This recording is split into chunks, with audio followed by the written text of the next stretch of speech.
Today's scripture reading comes from the Gospel of Matthew 1 through 11. Then Jesus was led up by the Spirit into the wilderness to be tempted by the devil. He fasted 40 days and 40 nights, and afterwards was famished. The tempter came and said to him, "If you are the Son of God, command these stones to become loaves of bread."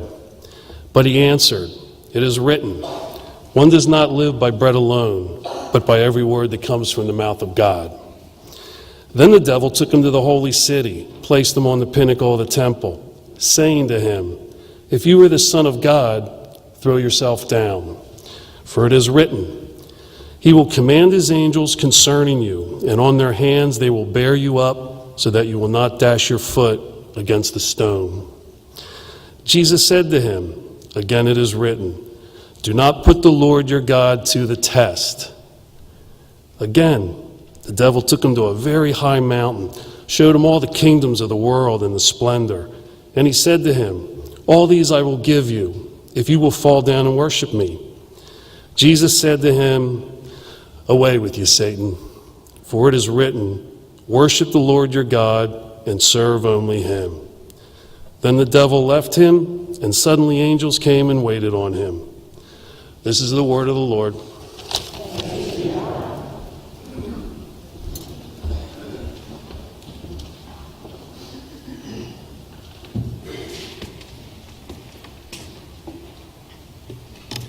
While I cannot imagine undertaking a 40-day fast, I really cannot imagine Satan showing up when I'm starving and offering me a loaf of my favorite Italian bread from Trader Joe's. I'm not overly frightened of heights, but I can't really imagine a demon enticing me to stand on the tip of a spire on the National Cathedral.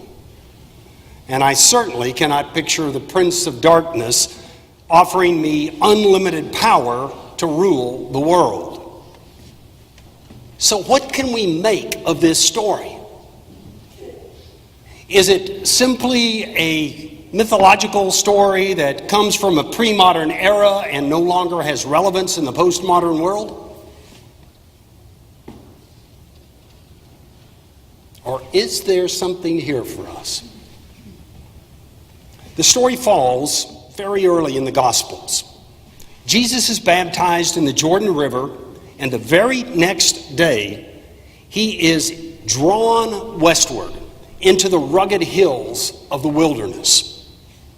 There where food and water are scarce, where shade and protection are scarce, where human beings are extremely scarce, Jesus engages in a spiritual struggle. Now, regardless of how literally you take this story, it's not difficult to see that it's not simply a story about Jesus. On one level, it's about Jesus working out the details of his ministry and mission. Whether it was 40 days or 40 months, I suspect Jesus spent a good deal of time focusing on what God had in mind for him. What sort of ministry would he lead? Where should he place his greatest emphasis?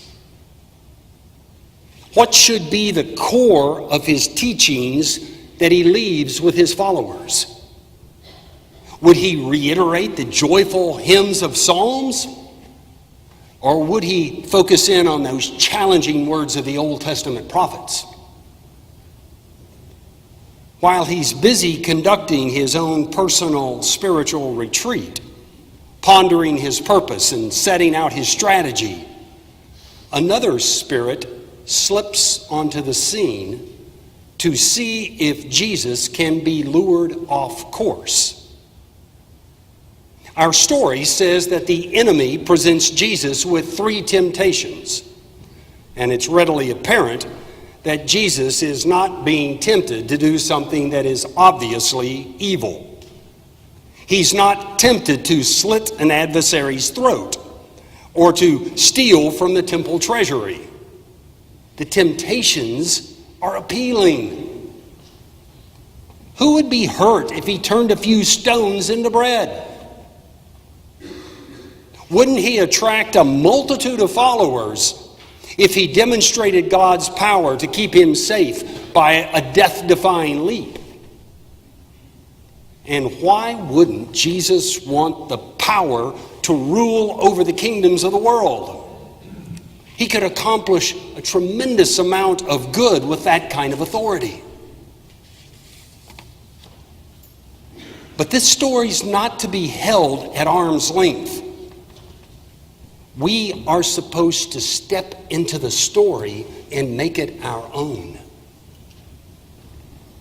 That's not to say that we are to imagine a sinister character with a long tail and a pitchfork, but rather to consider the nature of temptation. It's not something that's always obvious. Temptations can be very attractive.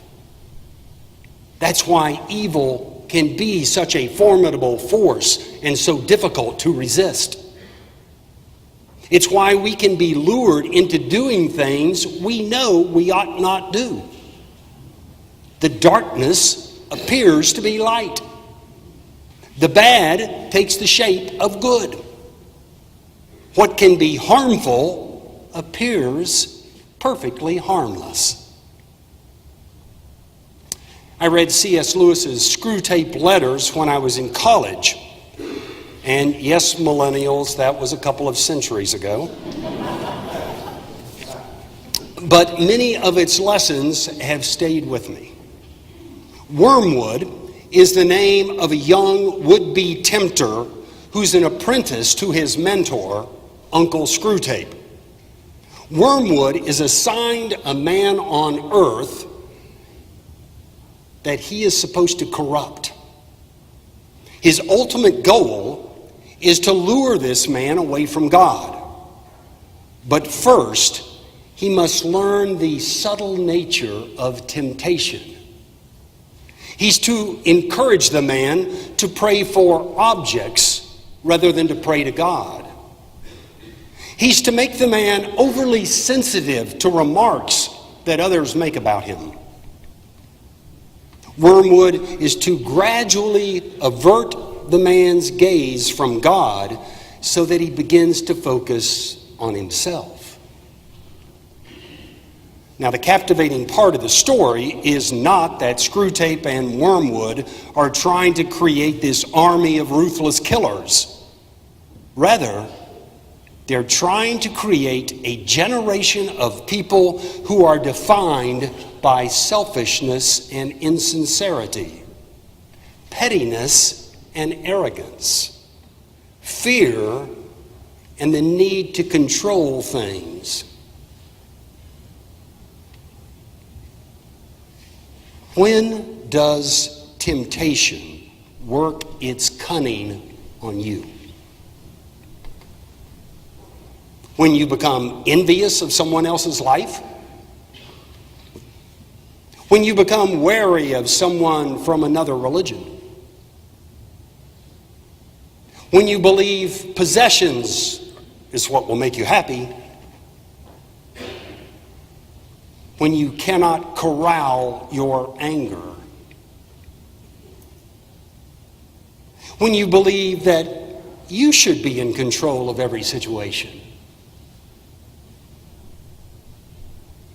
A malevolent spirit entices some to heinous acts, such as bomb threats at a community center or desecrating a Jewish cemetery. But for most of us, evil works in much more subtle ways. We reject temptations to do others harm, but settle into a comfortable apathy toward the troubles of others. Indifference is surely one of the most prevalent temptations nipping at our heels.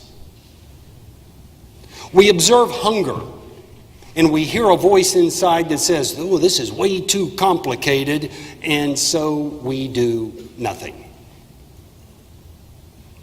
We encounter injustice, but we talk ourselves out of joining the fray to right what is wrong. We witness racism and shake our heads about how shameful it is, but we do nothing to combat it.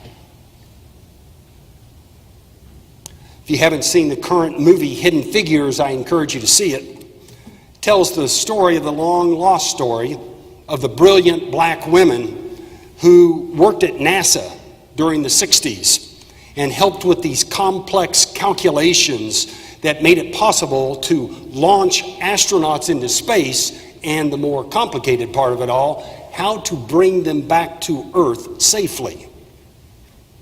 Katherine Johnson, who graduated from high school at age 14 and college at 18, was a mathematics whiz. She excelled in complex algorithms. After the Russians put the first man into space, the pressure was on NASA to surpass them. Katherine Johnson was promoted. She was to work with this room full of white men at Langley Air Force Base. This was at a time when Virginia was defying the courts and enforcing segregation. They still had white and colored drinking fountains, white and colored restrooms. Some of you remember seeing those signs. When Johnson assumes her new position, she finds that there's a large pot of coffee that's already been brewed for all the white men, the engineers, sitting in the room. And then there's this other pot, empty, that someone has taped across the front of it, colored. She doesn't want to make a fuss about the indignities she must endure. She simply wants to do her job.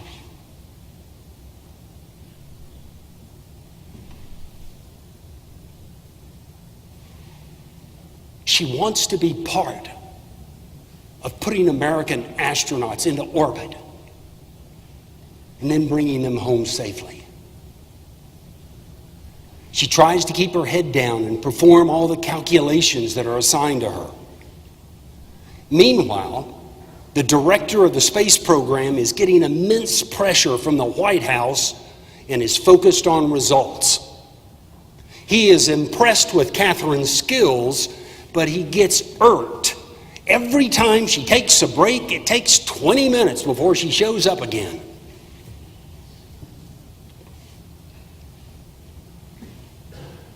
What he does not realize is that one day she returns back soaking wet from a rainstorm, and he's puzzled.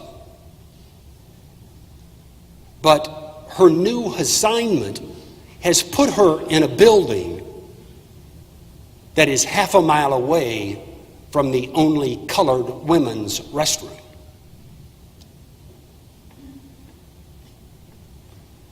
When the director's eyes are opened, he does something unexpected. Rather than shrugging his shoulders, he takes action. He goes to the building that has this bathroom with this sign that says Colored Women's Restroom. And while his white male engineers are on one side in their white shirts and black ties and pocket protectors, and on the other side, these black women, also who are working for NASA, he takes this steel crowbar and starts banging at the sign. But this is no aluminum sign.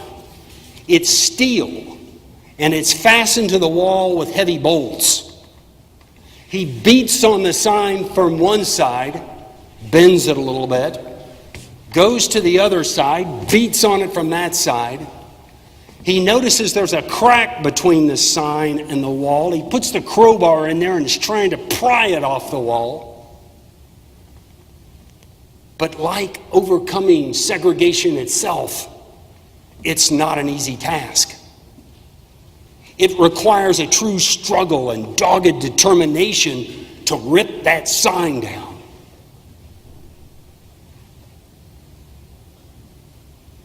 But the director will not relent, and he just keeps hammering away at it. And once that sign finally crashes to the floor, he scoops it up and he marches away, and he declares there cannot be any barriers among them. If they are to accomplish their mission, there can be no lines of demarcation.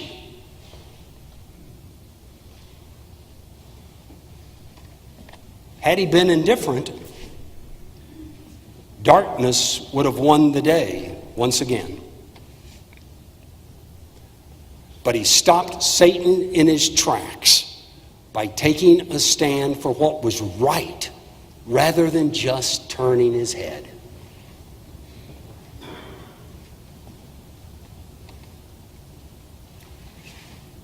Temptations regularly assail us. Some are obvious and easy to swat away, but others, such as apathy, find a way to slip in under our skin with barely a notice.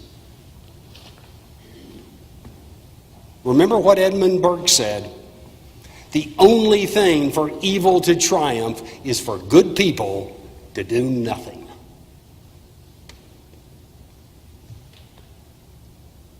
These 40 days of Lent challenge each of us. They challenge us to become more aware of the temptations to which each of us is especially susceptible.